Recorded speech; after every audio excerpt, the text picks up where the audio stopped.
There's something always somewhat melancholic about the end of a year and the beginning of a new year.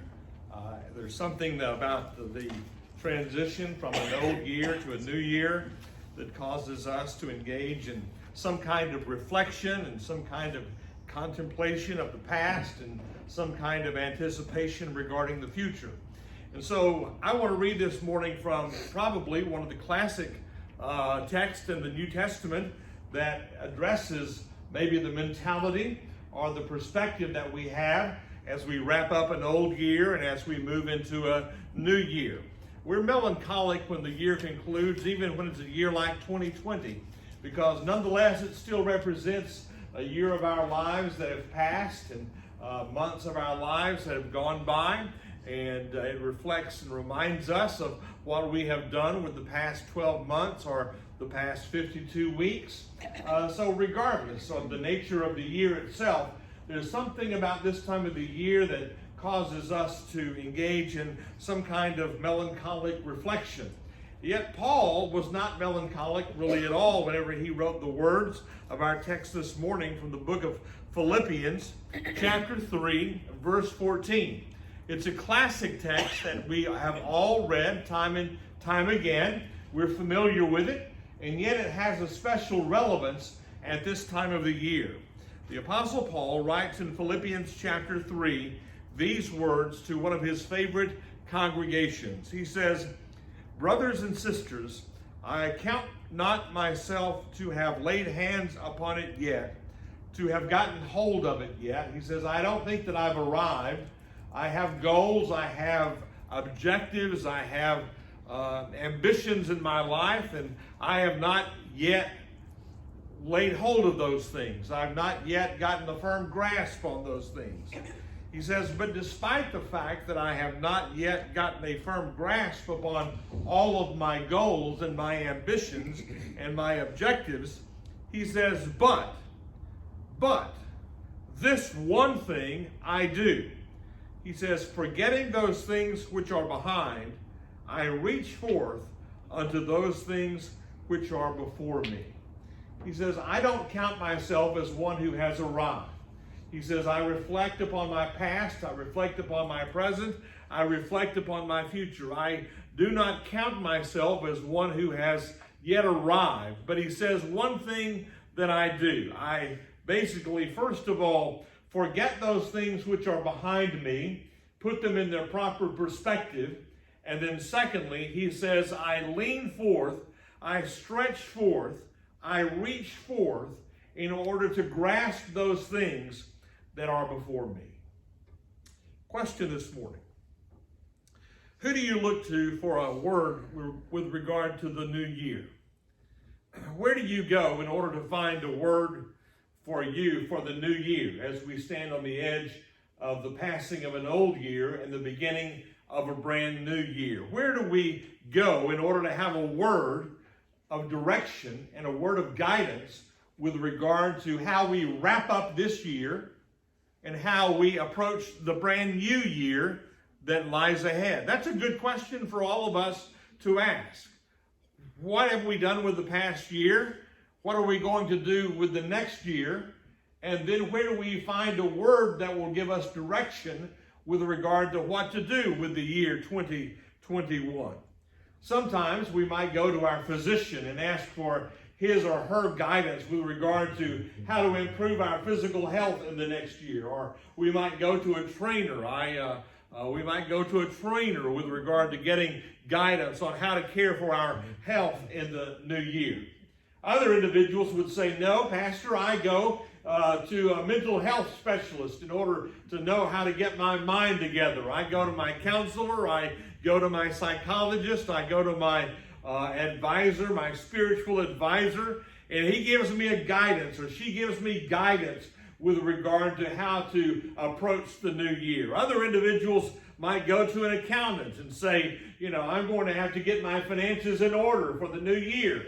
I need to do certain things in order to maintain my status quo or to make a little bit of a gain in the new year. I go to my accountant for a word with regard to my finances for the new year. But the word that Paul gives us this morning is a word that applies to the totality of our lives, to the completeness of our lives. He says, as I reflect upon my life, he says, I don't consider myself as one who has yet arrived. That would describe most of our situations here today. I would think that most of us in this place realize that we've not arrived yet. We've not attained our goal for spiritual maturity or spiritual status in life. He says, I don't consider myself to have arrived, but this one thing I do. And then he really lays out two things. He says, I not only don't consider myself as one who has arrived, but he says, I forget those things which are behind, and I reach forward toward those things that are in the future. Now, for our purposes this morning, very briefly, I want to take that text because it uniquely divides itself into three phases. Very easily, it divides itself into three stages or three phases. First of all, it addresses the present circumstance of our lives. Secondly, it addresses the past in our lives. And thirdly, it addresses the future in our lives. So I want us to think this morning of our lives in terms of three time zones as we think about concluding an old year and beginning a brand new year. So Paul says to the congregation in Philippi, as I reflect upon my life, as I ponder my life, he says, this I come to realize, I do not consider myself in the present to have arrived. He says, I count not myself to have laid hands upon my goals yet. Paul was writing these words from prison cell, really under house arrest in the city of Rome. And there under house arrest in the city of Rome, waiting his sentencing from the Roman emperor, he's reflecting upon his life. He's contemplating his life. He's casting a backward glance over his life. He's looking presently at his life. He's looking at his future, and he says, when I think about my life in the present, I know this one thing. I have not yet arrived at where I ultimately want to be. Now, I want you to think about that. The King James Version says this. He says in the King James Version translation, I have not yet. I have not yet. Those two little words are so significant. On the one hand, he says, I have not arrived. He knows he's not where he ought to be. He knows he's not where he wants to be. He knows that he has not reached his life's ambitions for his life spiritually. He says, I have not arrived. But then notice the second little word that he uses there in the text. Every word is significant. He says not only I have not arrived, but he says I have what? I have not yet arrived. That word yet is important. It's important for this reason, because it is a statement of optimism. He says I have not arrived, but he also says I have not yet arrived. He says I will reach the point that I want to be at. I will mature to the point that I want to be at. I will progress to the point that I want to be at. But it has not happened yet. He says it is out there in my future, but it has not happened yet. Paul was really a kind of a cockeyed optimist here. He says, I know I have not yet arrived in the present as I reflect upon my life. He says, I do not consider myself yet as to have arrived. The word arrived means this. It means to have apprehended. He says, I'm chasing something. I'm chasing a dream. I'm chasing a goal. I'm chasing an objective. And he says, I know that I have not yet apprehended that objective. I have not yet laid my hands upon that goal. When you start law school, one of the very first cases that you study in law school is a case entitled Pearson v. Post. It's a classic text in law school. It's a property text in law school. It's one of the texts, the cases that you use to introduce students to the study of law. Pearson v. Post. The story of Pearson v. Post is very interesting because it presents the images of two individuals, Pearson and Post, and they're both pursuing, really one of them is pursuing a fox. They're on a fox hunt.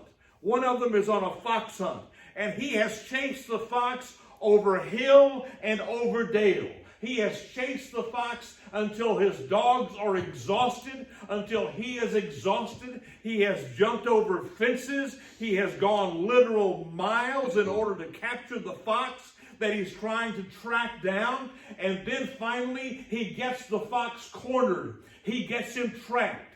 And he's about to seize the moment as he kills the fox. But then suddenly, guess what happens?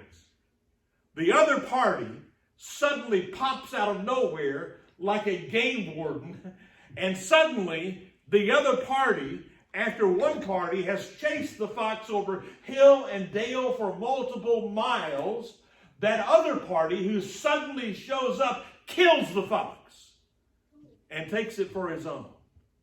And that party that had chased him, that's not right. That's not right. I've chased this fox. I have ran after this fox. I've depleted my energy. I've depleted my resources. I've exhausted my dogs. I've worn out my horse. And I have chased this fox on this long hunt. And then suddenly this Johnny-come-lately shows up out of nowhere and he shoots the fox. And then he takes it home. Well, that was my fox. And so he takes him to court. He takes him to court and he says, that's my fox. That's my fox. I chased it. I invested all of my time.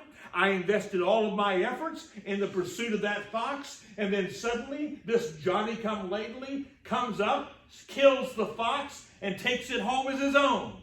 And he says, I want credit. I want damages. I want to be rewarded because this guy stole my fox, killed my fox. I'd invested all of my time. He takes it before the court. You know what the court does? The court says there's two rules that come out of that. There's the rule of sportsman. The rule of sportsman. The rule of the sportsman says that the person who chases and invests all the efforts, that's the rule of the sportsman. But then the court says that's not the majority. That's not the majority rule in the case. They determine that the person who owns the fox is the one who mortally kills it, who wounds it, who stops it, and takes it home. And the man who's chased the fox over hill and dale, he loses the case. Why? Because the other party has apprehended, laid hands on. Paul is saying here, I've been on a chase since my Damascus Road experience. I've been on a chase since my Damascus Road experience for maturity, for progress. I've been chasing it over hill and dale. And he says, here in this prison cell under house arrest in the city of Rome, as I reflect upon my past, I know I have not yet arrived.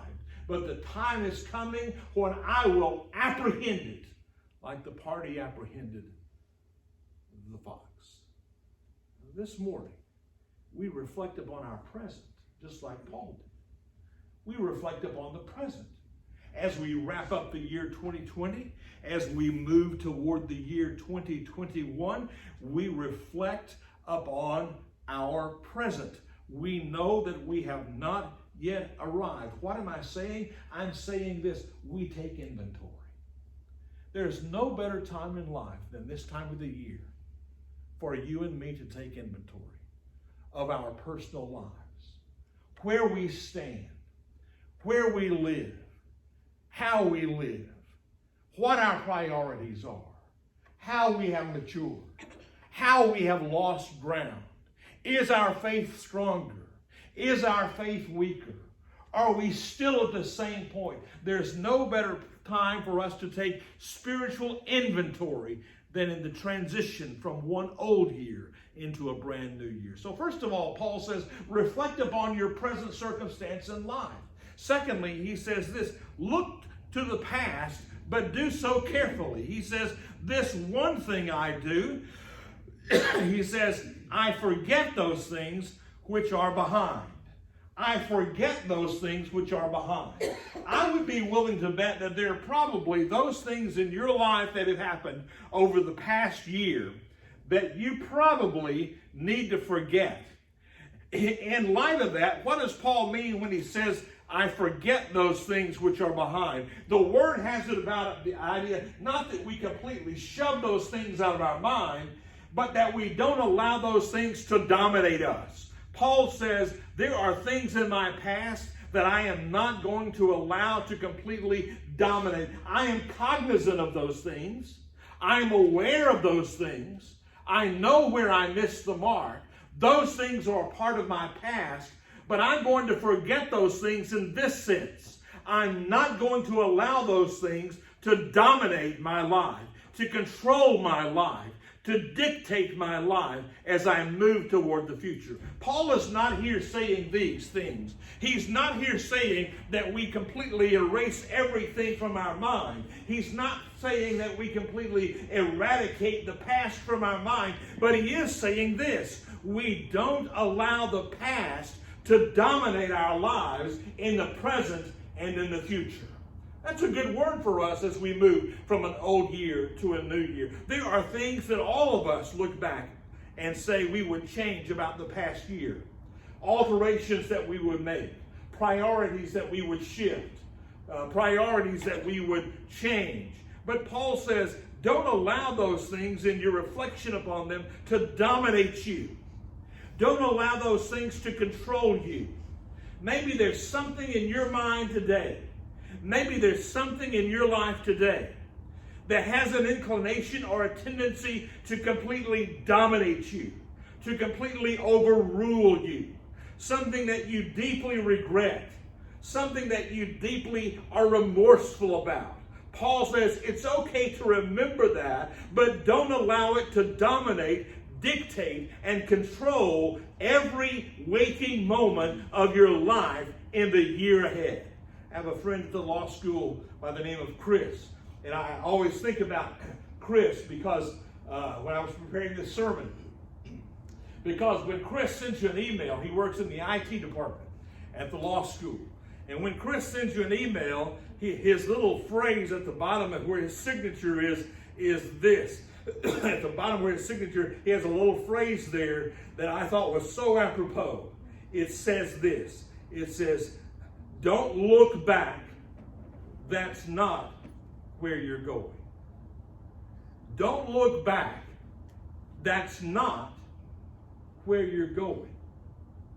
That's kind of what Paul is saying here. Don't look back and allow it to capture you, dominate you, rule you. We all have things that we would change, but we don't have the right to allow those things to dictate to us, dominate us, and control us. Paul says, this one thing that I do, I relegate those things which are behind me to their proper perspective. Let me ask you this question this morning. What do you need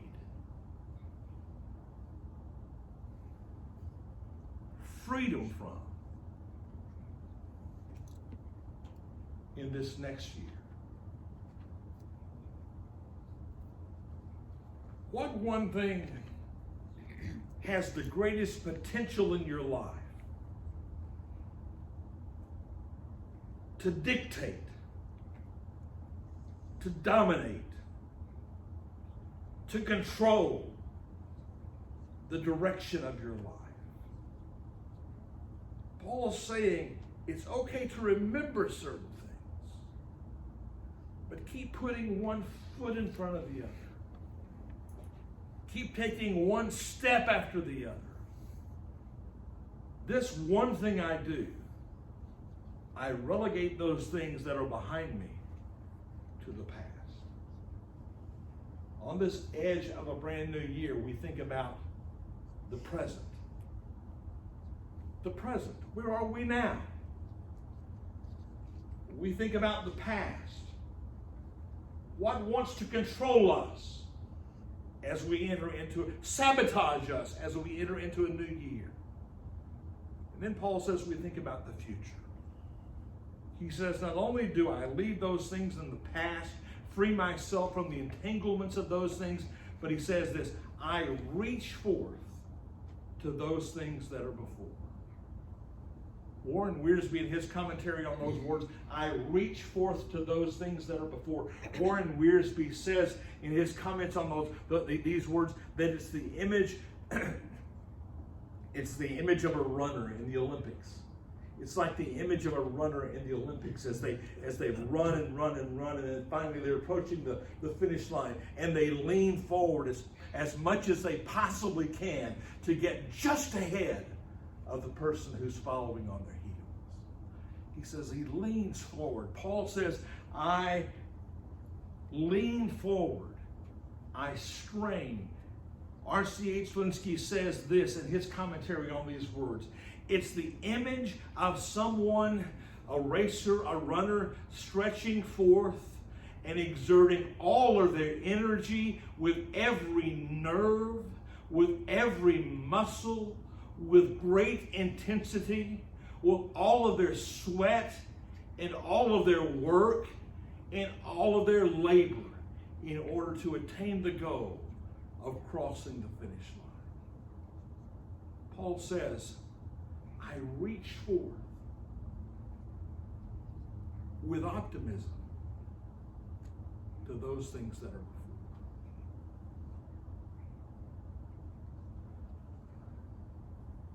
So Paul takes our lives on the edge of this new year, and he breaks them down into 3 time zones. Present. No one has arrived. Past. Not going to get tangled up in my past. Future.